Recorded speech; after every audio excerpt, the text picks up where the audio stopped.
Ladies and gentlemen, welcome back to the Health and Wellness Spot. I am Dr. Lewis Muchile. Now, the discussion that is constantly going around our tables: how do painkillers cause gastritis? We've stopped wheat, we've stopped the consumption of seed oils, but we are still consuming painkillers. Women are using painkillers to kill menstrual pain.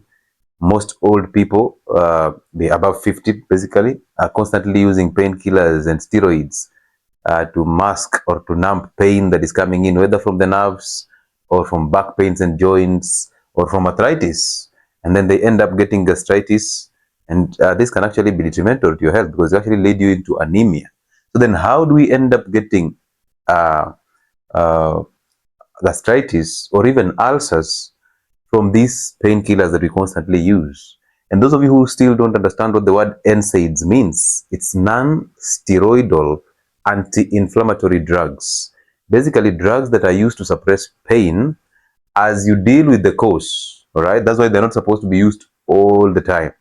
So, ladies who are constantly using painkillers to mask or to numb menstrual pain, basically it tells you you're not dealing with the cause. You're constantly fixing the symptoms, and that can actually bring you a lot of problems, as we will discuss in this video. Now, the non-steroidal anti-inflammatory drugs, examples, I'll use even the brand names: Brufen, whose generic name is ibuprofen, diclofenac, meloxicam, aceclofenac, celecoxib. Basically, all these painkillers that you people are on are under these NSAIDs, except paracetamol. Okay, so how then do they end up messing up our system? Now realize this is the stomach, and in the stomach we have a very strong hydrochloric acid. I told you the pH of this HCl is supposed to be from 1 to 3. Highly concentrated acid, so that it actually help you destroy microorganisms and help you in digestion of protein. So this HCl is also one of the reasons why you will not have a reflux, because when it's highly concentrated, this cardiac sphincter closes up, and when it closes up, you will not experience anything coming up to hurt you, the heartburn basically. But when you neutralize this stomach acid, of course, this sphincter opens up and the stomach content come back, causing you the heartburn. All right. So you have a strong acid in the stomach, and this acid is there for those reasons. However, this stomach wall is made up of protein and all these substances. So if this acid gets in contact with this stomach wall, it can easily destroy it.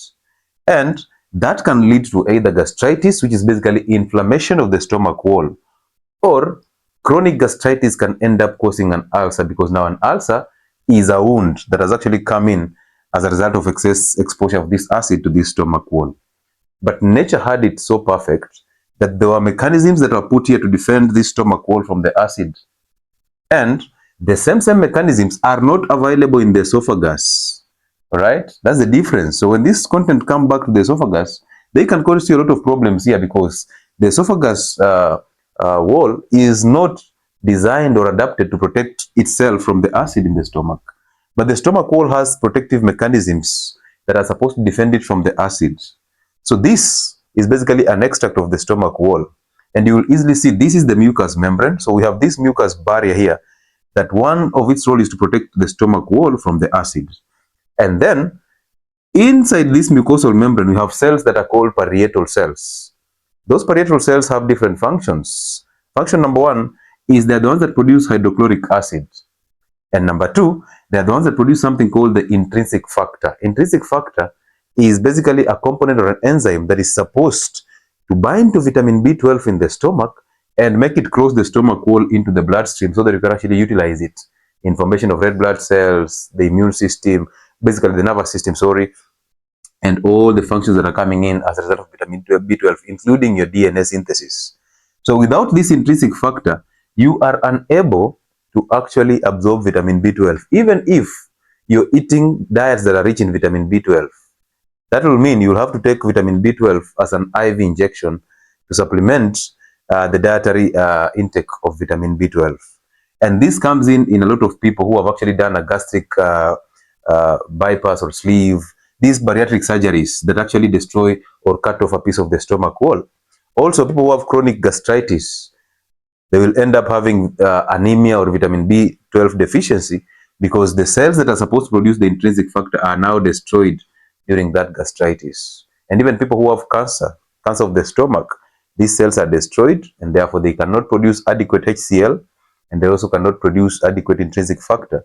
So they end up suffering from GI discomfort, the bloating, the indigestion, the constipation, sometimes diarrhea and stomach upsets, and also they end up having vitamin B12 deficiency, and the symptoms of vitamin B12 shall be discussed in future videos. Okay, so now this mucous membrane is designed to protect the acid from getting to the stomach wall.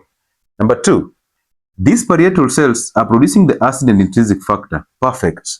However, also on this lining, there are cells that are supposed to produce bicarbonates. Okay, so bicarbonates, when they are produced, they're coming to neutralize any acid that is coming in contact with this wall. And then when they neutralize it, you are protected.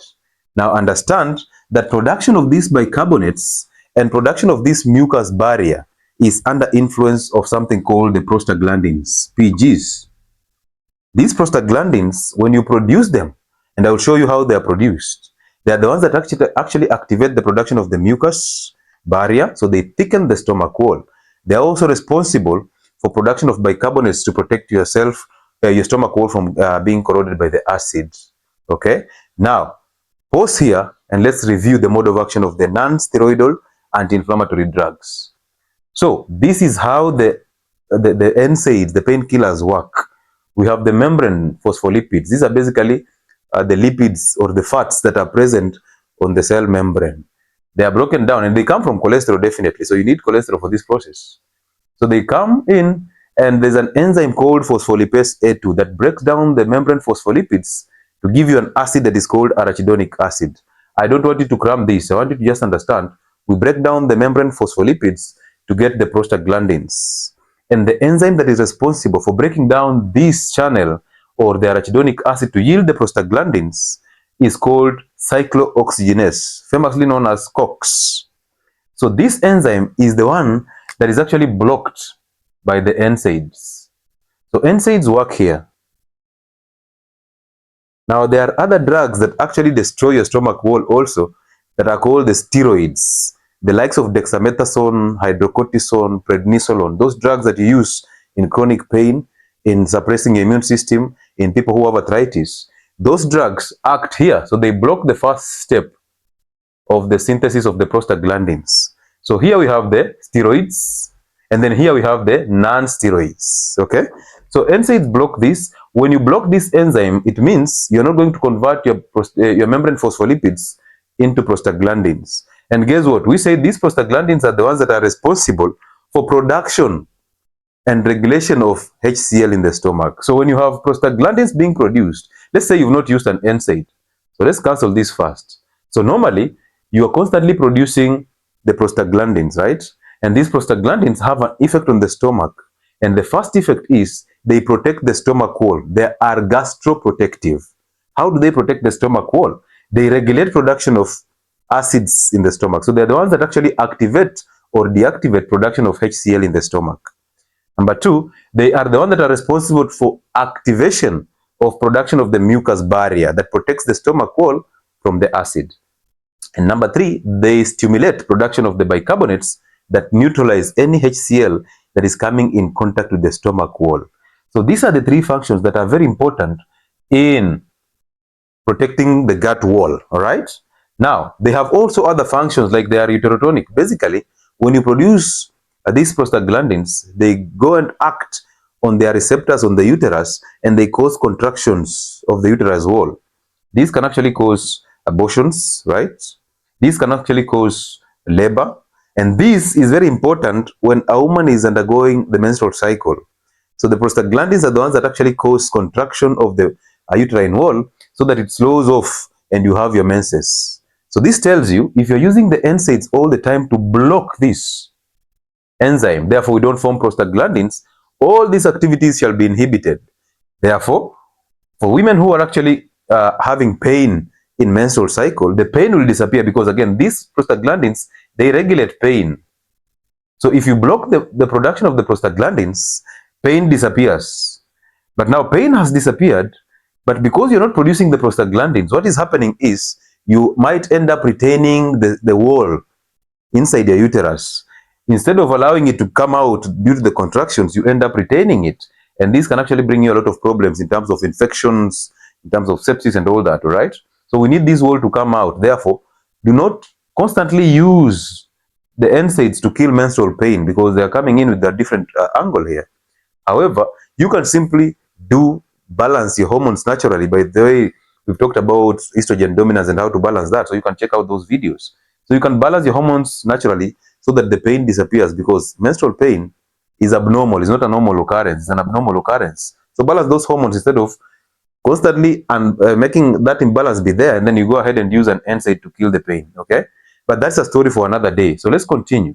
So these three, if you block the production of NSAID, the production of prostaglandins through the NSAIDs which are acting here, so you've blocked this pathway totally. Now this is not happening. So when you block this, you're not going to form prostaglandins. When you don't form prostaglandins, what is going to happen? You're not going to regulate the production of the acid. Therefore, there will be irregular production of the acid. We are not going to produce the mucus protective barrier. Therefore, the acid now can actually get in contact with the stomach wall and hurt us, causing gastritis or a wound, the ulcer. We are not producing enough bicarbonates that are supposed to neutralize the stomach acid. Therefore, we've exposed our stomach wall to the acid. And this one takes us here. So now the acid is coming in contact with this wall and now causing inflammation, which is now gastritis. So that is how NSAIDs end up causing you gastritis. All right. One, they will reduce this mucous membrane, and number two, there will be an irregular production of HCl. And when HCl is being produced irregularly, we are exposing ourselves to more acids because we don't have even the layer that is supposed to protect us. And then three, we don't have a barrier that is supposed to neutralize the stomach acid in terms of bicarbonates, to neutralize the stomach acid that is coming in contact with this wall. And now the HCl is coming to destroy the stomach wall, causing us the gastritis. That is how NSAID causes you gastritis. Now this is me telling you that if you're on NSAIDs, any painkiller that you're using that is under the class of non-steroidal anti-inflammatory drugs, you're supposed to use it for a short period of time, possibly a maximum of 5 to 10 days, as you manage the cause of the pain, because pain is a symptom. So do not be that person who is always buying over-the-counter medication, the painkillers, because you have a toothache, because you have arthritis, or you have joint pains, or you're a person who is involved in sports, and every time you have an injury, instead of allowing it to heal, you go ahead and buy these NSAIDs. You're going to cause yourself a lot of problems, okay? So therefore, this is how gastritis comes in as a result of the overuse of non-steroidal anti-inflammatory drugs.